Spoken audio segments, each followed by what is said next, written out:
ఆచంట మండలం వేమవరానికి చెందిన 3 ఏళ్ల బాలుడు సిహెచ్ శ్రేయస్ అరుదైన జెనెటిక్ వ్యాధి హెటరోజైగస్తో బాధపడుతున్నాడు. ప్రతి నెల 70,000 వరకు ఖర్చయ్యే థెరపీలను సంవత్సరం పాటు చేపించాలని వైద్యులు సూచించారు.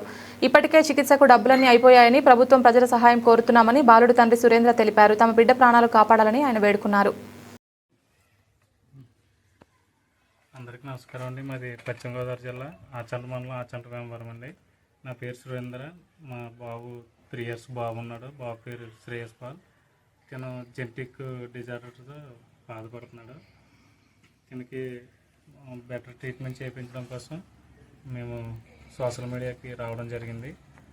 ఈ బాబు ట్రీట్మెంట్ కోసం దాదాపుగా 50,000 నుంచి 70,000 వరకు ఖర్చు అవుతుంది 1 monthకి వచ్చి. దయచేసి మీరందరూ ఈ సహాయాన్ని అందించాలని కోరుకుంటున్నాను. ఈ విధంగా సంవత్సరం పాటు థెరపీలు చేయడం వల్ల బాబు క్యూర్ అవ్వడానికి అవకాశం ఉందని డాక్టర్లు చెప్పారు. దానికి దాదాపుగా మొత్తం 10 నుంచి 15 లక్షల వరకు అయ్యే అవకాశాలు ఉన్నాయని కూడా చెప్పారు. దయచేసి ఇప్పటి వరకు మా దగ్గర ఉన్న అమౌంట్తో బాబుకి ట్రీట్మెంట్ చేయించుకున్నాం.